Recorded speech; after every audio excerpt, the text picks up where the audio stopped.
Close your eyes now. Let the day dissolve. Let the sounds of your world soften and recede, like a tide gently pulling away from a silent shore. Let go of the lists, the worries, the conversations. They are clouds in a sky that is, at its heart, clear and infinite. Allow your body to grow heavy, to sink comfortably into the surface that supports you. Feel the gentle pull of gravity, a quiet, reassuring anchor in the vastness of the universe. Breathe in, slowly and deeply, drawing in the cool, quiet air of the night. And as you breathe out, release everything you no longer need to hold. Breathe in peace. And breathe out tension. With each breath, you are journeying inward, deeper and deeper, into a place of stillness, a sanctuary within your own being. Imagine, if you will, a path unfolding before you. It is not a path of dirt or stone, but one woven from the soft, deep blue of twilight. It shimmers faintly, lit by the dust of distant stars. As you place your feet upon it, you feel no jarring impact, only a sense of being supported, of being gently guided. The air here is calm and carries the scent of ancient parchment, of cool stone, and a faint, sweet fragrance like night-blooming jasmine. You are walking toward a structure that rises from the twilight mist. It is not a castle or a temple in the way you might imagine. It is a library, but a library of impossible scale. Its walls seem to be made of solidified night sky, with constellations swirling slowly within the dark, polished stone. Its spires don't reach for a single moon, but seem to pierce the veil between worlds, connecting with countless points of silver light. This is the echoing library, a place that exists outside of time, a repository of wisdom that is not written but understood. As you approach the great, silent doors, they swing inward without a sound, moved by an unseen hand, or perhaps by your own intention. You step inside, and the air is even more still, more serene. The interior is vast, a cavern of gentle shadows and soft, luminous light. Instead of rows upon rows of books, you see alcoves, gardens, observatories, and chambers from which emanates a soft, harmonious hum. A voice, gentle and ageless, echoes not in your ears, but directly in your mind. It is a voice like the turning of a page in a silent room, like the whisper of a breeze through ancient trees. "Welcome, traveler," it says. "Welcome to the threshold of understanding. You have come seeking rest, and in that seeking you have found a place of knowledge. For true rest is not emptiness, but a peaceful alignment with the way things are. Here, we do not study with the hurried mind of the day. We contemplate. We feel. We allow wisdom to settle upon us like dew on a leaf in the pre-dawn quiet." Long ago, the voice continues, its tone a soothing balm, in the mists of a time before time was measured as it is now, there walked a figure known by many names. In the ancient land of Chem, they called him Thoth, the scribe of the gods, the master of wisdom. To the Greeks, he was Hermes, the messenger. And to those who sought the deepest truths, he was Hermes Trismegistus, the thrice great. It is said he lived for centuries, a teacher to the first seekers, and that he left behind a seed of knowledge, a key to unlock the mysteries of the universe. This knowledge was not for conquest or for power, but for understanding, for harmony. It was passed down through whispers, from master to student, in hidden schools and quiet temples. It was later gathered into a collection of axioms, a set of keys known as the Kybalion.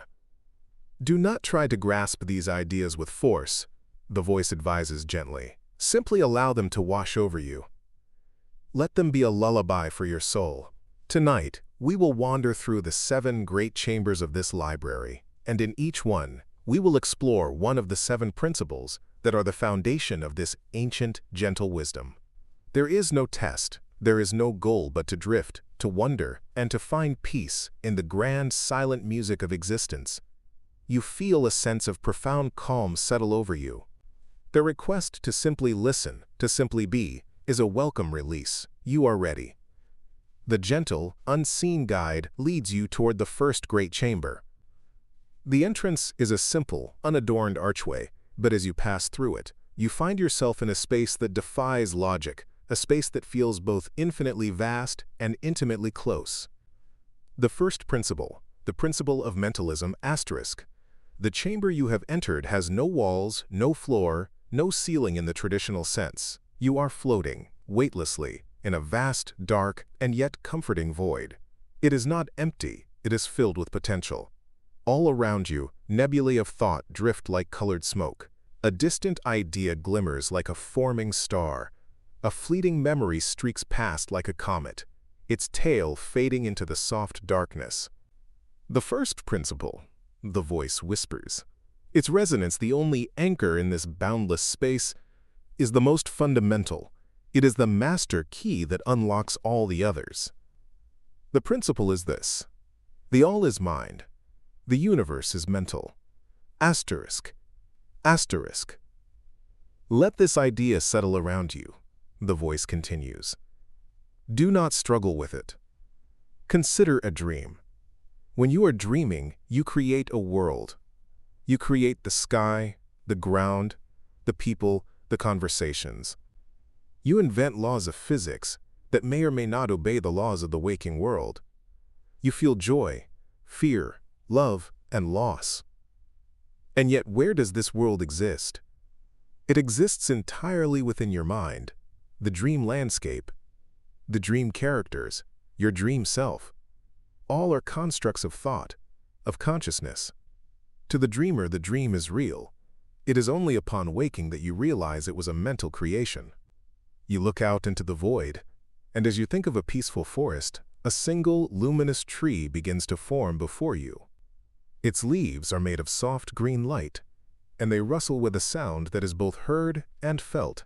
You think of a calm ocean, and the space beneath you transforms into a dark, placid sea, its surface a perfect mirror reflecting stars that are not yet there. This principle suggests, the voice explains, that the universe itself, in all its staggering complexity and beauty, is of a similar nature.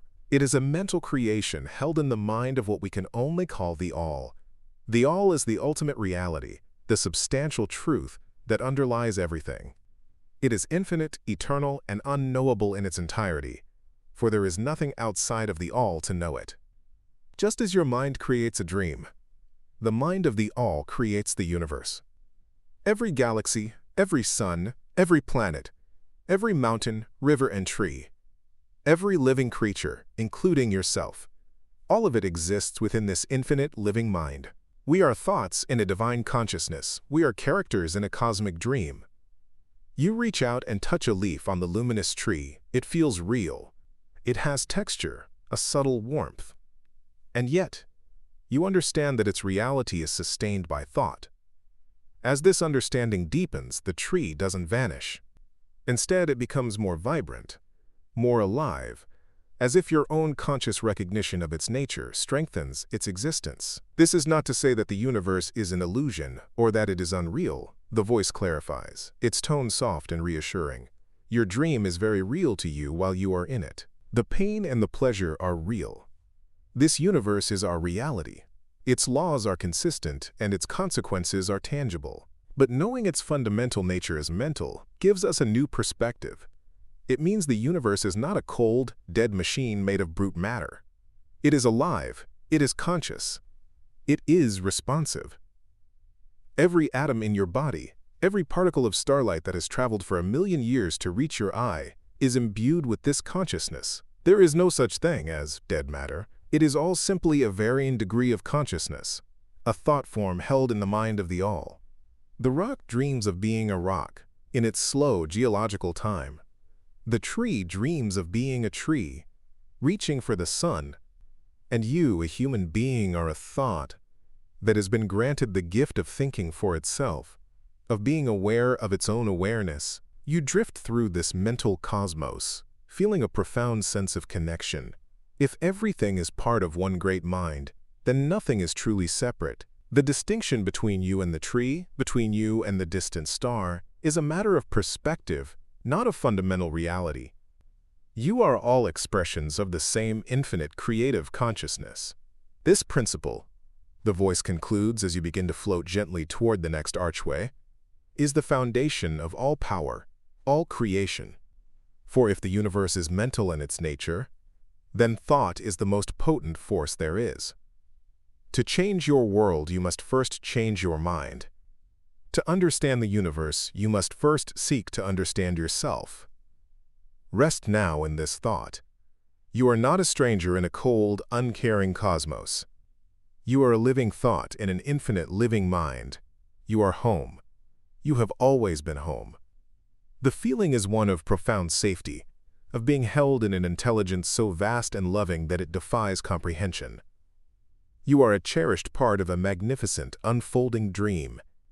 And with this comforting thought, you drift onward. The second principle, the principle of correspondence, asterisk.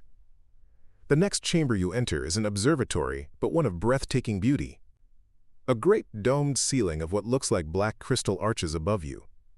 And on it, a perfect silent replica of the cosmos turns in a slow, majestic dance. Planets of pearl and jade glide along orbits of silver light. Galaxies swirl like diamond dust spilled on velvet. Below you, perfectly mirroring the celestial dome, is a vast circular pool of still, dark water. Every star, every planet, every swirling nebula from above is reflected with perfect clarity on its surface. The effect is dizzying and beautiful.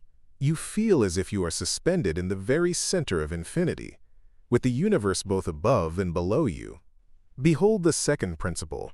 The voice resonates, seeming to come from the stars above and the reflections below simultaneously. It is the principle of correspondence, and its axiom is this: as above, so below; as below, so above. Asterisk, asterisk. This principle teaches us that there is always a harmony, an agreement, a correspondence between the different planes of existence. The laws that govern the largest of things, the galaxies, the universes, are reflected in the smallest of things, the atom, the cell. The macrocosm and the microcosm are reflections of one another. The steward of the library gestures, and your perspective shifts. You are now looking at the great cosmic dance above. You see a solar system, a sun, with planets orbiting it in perfect gravitational harmony. Then, your perspective plummets downward, deep into the world of the infinitely small. You are looking at an atom, at the electrons orbiting the nucleus. The pattern is the same, a central point of energy, with smaller points orbiting it. As above, so below. Your focus shifts again. You see a vast river delta from high above, branching out into thousands of tiny streams as it meets the sea. Then, you are looking at a single leaf from a tree, and you see the delicate network of veins carrying life to its edges. The pattern is the same. You see the intricate branching structure of a lightning bolt flashing across the sky, and then you see the branching of the neurons and synapses within your own brain. The same beautiful fractal pattern repeats itself on every scale. This is not a mere poetic similarity, the voice explains. It is a fundamental law. By understanding one level of reality, we can come to understand the others. By studying the patterns in a seashell's spiral, we can learn about the spiral of a galaxy. By observing the way a seed grows into a great tree, with its roots hidden in the earth and its branches reaching for the sky, we can understand our own nature, our conscious mind reaching for knowledge, and our subconscious mind rooted deep in the soil of universal consciousness. You walk to the edge of the reflecting pool, you look down at your own reflection, you see your physical body, but the principle invites you to look deeper. Your body is a small universe. Your heart, a sun, pumps life-giving blood through arteries and veins like rivers. Your lungs perform a tidal dance of breath, an echo of the great ocean tides. Your thoughts are electrical storms in the universe of your mind. As above, so below. This principle also applies to the different planes of existence. The voice continues, its tone becoming even softer, more meditative. There is the physical plane, which we perceive with our five senses. But there are also higher planes, the mental plane of thought, and the spiritual plane of pure consciousness. The laws of the higher planes correspond to the laws of the lower planes. Just as you can build a house on the physical plane by first creating a blueprint on the mental plane, so too can you shape your reality by working on the higher planes of thought and intention. What you hold in your mind corresponds to what manifests in your life. A mind filled with peace and harmony will tend to create a life of peace and harmony. A mind filled with chaos will tend to create a life of chaos. As within, so without. This is not a judgment, but a simple law of correspondence, as reliable as the law of gravity. To solve a problem on a lower plane, one can often rise to a higher plane. If you are lost in a maze, you cannot see the way out. But if you could float above the maze, on a higher plane of perspective, the path would become clear. In the same way, many of the challenges we face in our physical lives can be understood and navigated by rising to the mental plane. By changing our perspective, our thoughts, our beliefs. You gaze into the pool, at the perfect reflection of the stars, the universe above, the universe below. You feel the truth of this principle settling into your bones. You are not a tiny, insignificant creature lost in the cosmos. You are a microcosm, a perfect miniature reflection of the entire universe. The same laws, the same patterns, the same creative intelligence that forged the stars is at work within you right now. The cosmos is not just out there, it is in here. Rest in this symmetry, the voice murmurs. Feel the harmony between the world within you and the world without. As above, so below. As below, so above. You are a star. You are a galaxy. You are a universe in miniature, dreaming of itself. The image of the observatory with its perfect, silent correspondence begins to fade, but the feeling of profound interconnectedness remains as you drift onward, deeper into the heart of the library. The third principle, the principle of vibrations asterisk. You find yourself in a chamber that seems to be made of pure, white marble, polished to a mirror sheen. The space is circular and vast, and in the very center there is a large, shallow basin of bronze filled with fine, silvery sand. The air here is not silent. It is filled with a single, low, resonant hum. It is a sound that you feel more than you hear, a deep thrumming that seems to vibrate in the very marrow of your bones. It is not unpleasant. In fact, it is deeply calming, like the purr of a contented cat the size of a mountain. The third principle is that of vibration, the voice intones, its own quality seeming to merge with the hum of the room. The axiom states, nothing rests, everything moves, everything vibrates. Asterisk, asterisk. From our limited perspective, the voice explains, we see things as solid, as still. This marble floor, the bronze basin, the very body you inhabit, they all seem static. But this is an illusion of the senses. If we were to look closer, with an instrument powerful enough to see into the heart of matter, we would find no stillness at all. We would see a whirling, chaotic dance of atoms, electrons spinning around a nucleus at unimaginable speeds. Nothing is ever truly at rest. As the voice speaks, the hum in the room intensifies slightly, changing its pitch. On the surface of the silvery sand in the basin, a pattern begins to form. A single circle appears, then divides into two, then four. Intricate, beautiful geometric shapes emerge as if drawn by an invisible hand, mandalas of perfect symmetry, starbursts, and floral patterns. They are created simply by the changing frequency of the sound vibrating through the basin. Everything, the voice continues, from the densest matter to the purest spirit, is in a state of vibration. The only difference between them is the frequency. Think of it like a musical scale, stretching from the lowest, slowest vibrations to the highest, fastest ones. At the lowest end of the scale, you have what we perceive as solid matter, rock, metal, wood. Their vibrations are so dense and slow that they appear motionless. As you move up the scale, the frequency increases. You encounter the vibrations of sound, of heat, of light. Higher still, you enter the realm of the mental. Your thoughts are vibrations. Your emotions are vibrations. A thought of anger or fear is a low, heavy, chaotic vibration. A thought of love, of compassion, of peace, is a high, fast, harmonious vibration. They are not good or bad, simply different frequencies on the same scale. The hum changes again, becoming higher and clearer, like a crystal bell. The patterns in the sand become even more complex and beautiful, shimmering with an inner light. At the very highest end of the spectrum is the vibration of the all, of pure spirit. Its frequency is so infinitely fast, so rapid, that to our senses it appears to be at rest, just as a spinning top that is moving very, very fast can appear to be standing still. This is the source of all other vibrations, the prime note from which the entire symphony of the universe is played. You yourself are an instrument of vibration. Your personal vibratory rate is the sum of all your thoughts, your feelings, your beliefs, your physical state. When you feel joyful, energetic, and loving, your vibration is high. When you feel sad, tired, or fearful, your vibration is low. This is not a metaphor. It is the very physics of your being. The voice encourages you to turn your attention inward, to feel the subtle thrum of life within you, the steady, rhythmic beat of your heart, the slow tide of your breath, the tingle of energy in your hands and feet. You are a symphony of vibrations, all playing in concert. This principle holds a profound key. The voice whispers. Because you are a being of thought, you have the ability to consciously change your own vibration.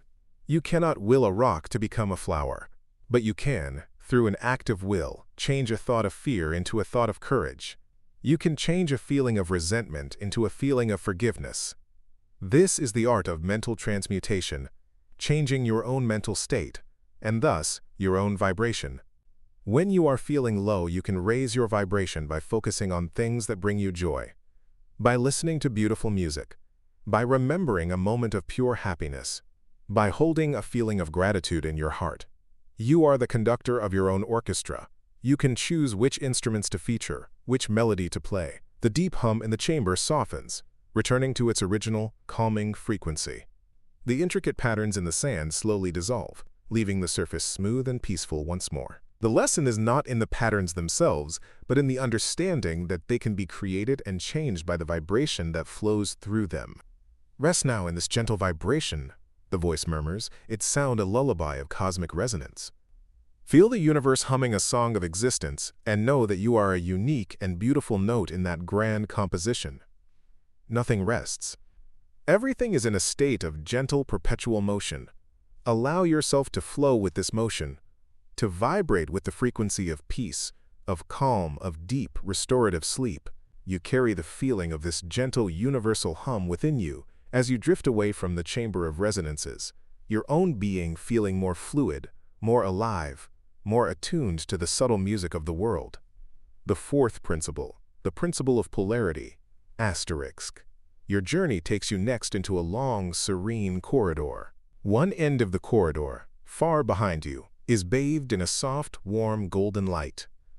The other end, far ahead, is shrouded in a cool, deep, silent darkness. You are standing in the very middle, in a place of perfect twilight, where light and shadow mingle and neither holds dominion. The air on one side is gently warm, and on the other, refreshingly cool. The fourth principle is that of polarity. The voice says, its tone as balanced and calm as the space you are in. Its axiom is this: everything is dual. Everything has poles. Everything has its pair of opposites. Like and unlike are the same. Opposites are identical in nature, but different in degree. Extremes meet. All truths are but half-truths. All paradoxes may be reconciled. Asterisk. Asterisk. This may sound complex, the voice reassures you, but its essence is quite simple. Think of the light and the darkness at either end of this corridor. We call them opposites, but are they truly two different things? Or are they simply two ends of the same spectrum, the spectrum of light?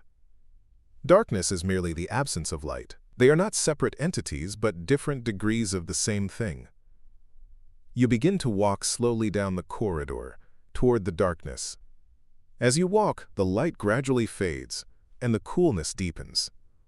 There is no sudden line where light ends and darkness begins. The transition is seamless, a slow, gentle gradient. Consider heat and cold, the voice continues. We speak of them as opposites. But there is no such thing as absolute cold or absolute heat. They are just terms we use to describe our position on the scale of temperature. What we call cold is simply a lower vibration of thermal energy. What we call hot is a higher vibration. They are identical in nature, thermal energy, but different in degree. The same is true for so many things we perceive as opposites. Hard and soft, loud and quiet, high and low, fast and slow, courage and fear, love and hate. You pause at this last pairing. Love and hate feel like absolute, warring opposites. Even love and hate, the voice explains gently, are two poles of the same thing, the spectrum of feeling and connection. They are not different in kind, but in degree and polarity. It is impossible to feel hate for something to which you are completely indifferent. Both love and hate require a powerful emotional connection. They are two faces of the same coin. This is why love can so easily turn to hate, and why sometimes, through great understanding, hate can be transmuted back into a form of love, or at the very least, into peace. The true opposite of love is not hate, it is apathy, indifference. You reach the dark end of the corridor and turn around, looking back toward the distant golden light. You understand now. It is all one corridor, all one spectrum. This principle is a tool for mental alchemy, the voice says. It teaches us that we can change the polarity of our own thoughts. You cannot destroy a negative emotion, just as you cannot destroy the dark end of this corridor, but you can choose to walk toward the light. If you are feeling fear, you cannot simply eliminate it, but you can transmute it by consciously focusing on its opposite pole, courage. You can raise your mental vibration from the pole of fear to the pole of courage along the same scale. If you feel sadness, you can move toward the pole of joy, not by denying the sadness, but by introducing thoughts, memories, and feelings that lie on the joyful end of the spectrum. It is a conscious act of changing your mental position on a given scale. This is the power of polarity. All truths in the world of form are also half-truths. A statement that seems true from one perspective may seem false from another. It is light is true at one end of the corridor, and it is dark is true at the other. Both are correct, yet incomplete. The whole truth is that the corridor contains both light and dark, and everything in between. To understand a paradox is to rise above the poles and see the entire spectrum at once. You stand in the gentle twilight, feeling the balance. You are not just a creature of light or of darkness, of joy or of sorrow. You contain the entire spectrum. You have within you the capacity for every state, every emotion. And you have the gentle power to choose where on that spectrum you wish to rest your attention. Do not fight your shadows, the voice advises, its tone like a gentle hand on your shoulder. Acknowledge them as the other pole of your light. Understand that you contain all possibilities. And then, gently, calmly, choose to turn your face toward the warmth, toward the light. Rest in the knowledge that all extremes meet, and that in the center, in the place of balance, there is profound peace. The corridor of twilight fades, leaving you with a sense of quiet equilibrium, a feeling of wholeness that accepts all parts of yourself without judgment as you continue your peaceful journey. The fifth principle, the principle of rhythm *. You now find yourself in a vast, open courtyard under a sky filled with a soft, pearlescent light. In the center of the courtyard is a great, shallow pool, and from its center, a gentle fountain of water rises and falls, in a slow, steady, and deeply hypnotic rhythm. The sound is the most calming you have ever heard, a gentle surge, a quiet release, a cosmic breath. The fifth principle is that of rhythm. The voice whispers, seeming to time its words with the rise and fall of the water. The axiom states, everything flows, out and in, everything has its tides, all things rise and fall. The pendulum swing manifests in everything. The measure of the swing to the right is the measure of the swing to the left. Rhythm compensates. ***. Just as you witnessed vibration in all things, so too is there a rhythm to all things. A measured movement, a flow back and forth. A pendulum swinging from one pole to the other. This principle is at work everywhere, on every plane. You watch the water of the fountain. It rises, reaching a peak of graceful height, holds for a breathless moment, and then falls back, returning to the source from which it came, gathering its energy before rising once more. Look at the universe, the voice suggests. Universes are created, they expand to their fullest point, and then they contract, returning to the cosmic seed. Stars are born in fiery nebulae.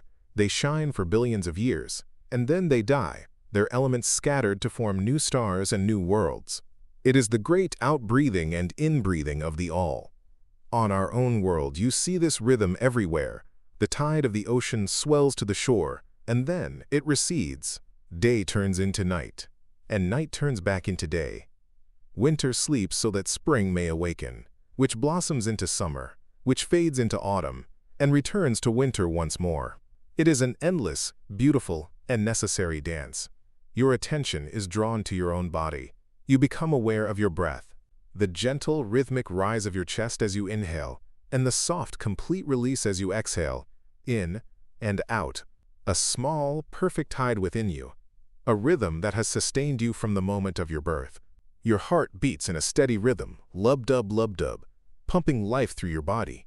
Even your energy has a rhythm. There are times of action and times of rest, times of wakefulness and times of sleep. This rhythm manifests in our mental and emotional states as well, the voice explains. There are times of joy and elation, and there are times of sadness and quietude. The pendulum of emotion swings. After a period of great happiness, there may be a corresponding swing toward a quieter, more somber mood.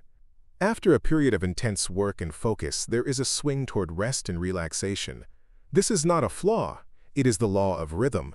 The wise do not try to stop the pendulum from swinging.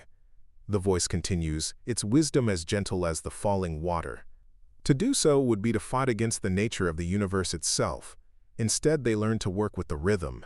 They do not become overly attached to the highs, knowing that the pendulum will swing back. And they do not despair in the lows, knowing with equal certainty that the pendulum will swing back again toward the light. They find their balance in the center, in the point of stillness around which the swing occurs. There is an art to mastering this principle. It is the art of neutralization and polarization. The master of rhythm learns to polarize themselves at the point of peace they desire. They create a mental state of calm and stability. And then, by an act of will, they are able to consciously hold that state, allowing the pendulum of emotion and circumstance to swing beneath them without carrying them away. They do not destroy the rhythm, they rise above its conscious effects. They ride the waves instead of being tossed about by them. For now, in this time of rest, simply observe the rhythm. Feel it, embrace it. Do not resist the natural swing toward sleep. This is the nighttime of your day. It is the winter of your activity. It is the tide of your energy receding, so that it may gather its strength and return with the morning sun. It is a sacred and necessary part of the cycle. The sound of the fountain becomes the most important thing in the universe. The gentle rise and the gentle fall. You match your breath to its rhythm, breathing in as the water rises, and breathing out as it falls. Each breath takes you deeper into a state of calm. Each exhale releases you further from the world of doing and into the world of being. Everything flows out and in, the voice murmurs, now just a whisper on the edge of the sound of the water. Everything has its tides. Allow the tide of sleep to carry you now. Rise and fall with the breath of the universe. There is no effort required. Simply let go and trust the rhythm. The courtyard and the fountain dissolve into the simple, profound sensation of your own breathing, a gentle, rhythmic anchor in the vast, quiet ocean of the night. The sixth principle, the principle of cause and effect, asterisk. Your journey now brings you to a quiet, enclosed garden. The air is still and fragrant with the scent of damp earth and night-blooming flowers. The only light comes from the plants themselves, soft, phosphorescent mosses that trace the paths, and flowers with petals of pale, luminous blue and silver. In the center of the garden is a single ancient tree, its branches weaving a complex canopy overhead. From its branches hang countless tiny, crystal bells, each one perfectly still and silent. We have arrived at the sixth principle, the voice says, its tone one of quiet contemplation. The principle of cause and effect. Its axiom is this: every cause has its effect. Every effect has its cause. Everything happens according to law. Chance is but a name for a law not recognized. There are many planes of causation, but nothing escapes the law. Asterisk, asterisk.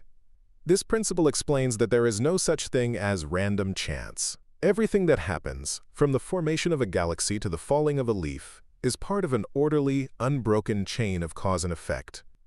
An event occurs because of a preceding event, and it, in turn, will become the cause of a future event.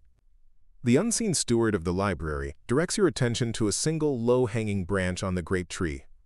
You reach out and gently, very gently, touch one of the crystal bells. The contact is so slight, it is almost imperceptible. But it is enough. The bell chimes with a single, pure, clear note. The sound vibration travels through the air and touches the bell next to it, which chimes in response. This sets off the next, and soon a cascade of soft, harmonious chiming spreads through the entire tree. A symphony set in motion by a single, simple touch. Your touch was the cause, the voice explains. The chiming of the bells is the effect. The effect, in turn, becomes the cause of the next chime. Nothing in this garden happens by accident. It all follows a law of connection. Most people are carried along by this great chain of cause and effect. They are subject to the desires, moods, and wills of those around them, to their own inherited patterns, and to the suggestions of their environment. They are effects, not causes. They are like pawns on a chessboard, moved about by other forces, unaware of the game being played. The chiming slowly fades, and silence returns to the luminous garden. The potential for sound, for effect, is still there, held in the stillness of the bells. The wise, however, learn to rise to a higher plane of causation. They do not seek to escape the law, for nothing escapes the law. Instead, they learn to operate from a higher level, and thus become masters of their own circumstances rather than servants. Imagine again the chessboard. The pawn is on the plane of the board, and its movements are limited. But the player is on a higher plane. The player understands the rules, sees the whole board, and directs the pieces according to their own will. The player is a cause. The movement of the pawn is the effect. In the same way, the voice continues, by understanding the principles of the universe, you can rise from the plane of effect to the plane of cause. By mastering your own mind, your own thoughts, your own moods, you cease to be a mere effect of your external world. You begin to consciously initiate causes. Your thoughts become causes. Your intentions become causes. Your will becomes a cause that creates new chains of effects in your life. This is not about controlling others, or about bending the world to your will through force. It is a much gentler, more subtle art. It is about becoming a conscious creator in your own life. Instead of reacting to the weather, you learn to be the calm at the center of the storm. Instead of being an effect of other people's moods, you become a cause of peace and stability in their presence. You become a master by mastering yourself.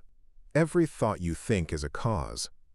Every word you speak is a cause. Every action you take is a cause.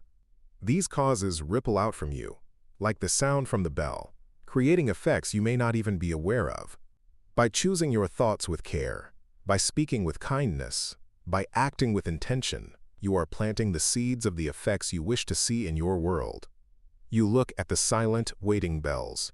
You understand that you are not merely a bell being rung by outside forces. You have the ability to be the hand that initiates the chime. You are both a cause and an effect in the great interconnected garden of existence. Rest now in this understanding, the voice murmurs, its tone deeply peaceful. Know that you are part of a great, orderly, and beautiful tapestry of cause and effect. Nothing is random, nothing is meaningless. And you, in your very being, have the power to weave your own thread of beautiful, intentional causation into this grand design. Let go of the need to react. Simply be. And in that being, you become a silent, powerful cause of peace, right here, right now. The glowing garden and its silent, waiting chimes fade from your awareness, leaving a profound sense of order and purpose as you drift deeper still. Seventh principle, the principle of gender asterisk. The final chamber is the most serene of all. It is a simple, circular room with a domed ceiling, much like the observatory. But instead of stars, the ceiling glows with a soft silvery light, like the light of the full moon. In the center of the room, a single perfect seed rests on a pedestal of dark, rich earth. As you watch, a beam of soft golden light, like a miniature sunbeam, shines down from the dome's apex, illuminating the seed. "We have reached the seventh and final principle," the voice says, its tone holding a sense of gentle completion. It is the principle of gender. The axiom is, gender is in everything. Everything has its masculine and feminine principles. Gender manifests on all planes. Asterisk. Asterisk. It is important, the voice clarifies immediately, to release any thoughts of this principle relating to physical sex. That is merely one of its manifestations on the physical plane. The principle of gender is a universal law, far vaster and more profound. It states that everything in the universe contains two aspects, a masculine principle and a feminine principle. These are not opposing forces, but complementary ones, whose interplay is necessary for all creation. The masculine principle is the projective, the active, the positive pole. It is the will, the energy that gives out, that expresses, that initiates. It is the dil-za I. A dil-za-dil, think of the sun, which projects its light and warmth out into the solar system. Think of the lightning bolt, which actively discharges its energy into the earth. The golden sunbeam in this room is a symbol of the masculine principle. The feminine principle is the receptive, the passive, the negative pole. It is the principle that receives, that nurtures, that gestates, that brings ideas into form. It is the bol mi ech tetlaidi or half. Think of the earth, which receives the sun's energy and uses it to bring forth life. Think of the fertile soil, which receives a seed and nurtures it into a mighty tree. The dark, rich earth on this pedestal is a symbol of the feminine principle. You watch the beam of golden light shining upon the seed resting in the dark earth. Neither, on its own, can create life. The sunbeam alone can do nothing but shine. The seed in the earth alone will lie dormant forever. But when the masculine energy of the light warms the receptive, nurturing feminine energy of the earth, something new can be created. A process of generation, of creation can begin. This principle is at work on all planes. The voice continues. On the mental plane, there is a masculine and feminine aspect to your own mind. There is the I, the conscious mind that is aware of itself, that directs its focus, that has volition. This is the masculine aspect of your mind. And there is the me, the vast subconscious mind, the realm of emotion, instinct, and memory. This is the feminine aspect, which receives the seeds of thought from the I and gestates them into reality. Every thought you consciously hold, the masculine I, is a seed that you plant in the fertile soil of your subconscious mind, the feminine me. Your subconscious mind does not argue or question. Its nature is to receive and to nurture. It will take that thought seed and begin to weave it into the fabric of your experience. This is why it is so important to be a conscious gardener of your mind. If you constantly plant seeds of fear and worry, the subconscious will faithfully nurture them into a harvest of anxiety. But if you consciously choose to plant seeds of peace, of confidence, of love, the masculine act of will, your subconscious mind will receive them and work tirelessly to bring them into form in your life, the feminine act of creation. All creation, whether it is the birth of a star, the growth of a flower, or the manifestation of an idea, is the result of this dance between the masculine and feminine principles. One projects, the other receives. One gives, the other nurtures. They are not in conflict. They are in a divine, creative partnership. As you gaze at the seed, you feel a tiny, imperceptible stirring, a potential for life, awakened by the union of the two principles. You, in your being, contain both principles. The voice concludes, its work now almost done. You have the will to direct your attention, and the inner world to nurture your intentions. You are a complete creative being. To be in balance is to honor both of these aspects within yourself. To be active, and also to be receptive. To speak, and also to listen. to do, and also to be. The return to silence. Thoctate asterisk. The image of the final chamber, the seed, the light, and the earth, begins to soften and dissolve. The journey through the 7 chambers of the echoing library is complete. You are left not with a collection of facts to be memorized, but with a series of feelings, of deep, resonant understandings. The voice of the steward speaks one last time, no longer a guide, but a gentle whisper of farewell. The journey is over, but the wisdom remains. It is now a part of you, woven into the fabric of your resting mind. Remember the first principle. The universe is mind. You are a beloved thought in a divine and living consciousness. You are safe, and you are home. Remember the second principle. As above, so below. The same intelligence that guides the stars guides the cells in your body. The universe is within you. Remember the third principle. Everything vibrates. You are a being of energy, and you can attune yourself to the gentle, harmonious vibration of peace. Remember the fourth principle. Everything has its poles. You contain all possibilities. Gently, you can always choose to turn your focus toward the light. Remember the fifth principle. Everything has its rhythm. Allow the natural tide of your body to pull you into the deep, restorative ocean of sleep. Breathe in and breathe out. Remember the sixth principle. Every cause has its effect. In this moment of stillness, you are a powerful cause of peace, rippling out into the world. And remember the seventh principle. Gender is in everything. You are a complete creative being, with the power to both intend and to nurture, to create your own inner world of tranquility. These are the keys. But now, the time for keys and doors is over. It is time to simply rest. Let the words fade. Let the images dissolve. Let the principles sink deep, deep down into the soil of your subconscious, where they will do their gentle work while you sleep. You are floating now in the same soft twilight void where you began. But it no longer feels like a void. It feels like a presence. It is the mind of the all, the comforting, silent, all-encompassing consciousness that holds you, that sustains you, that dreams you into being. There is nothing left to do, nothing left to figure out.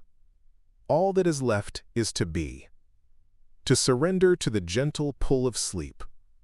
Feel your body, completely and utterly relaxed, heavy and light at the same time, anchored and floating.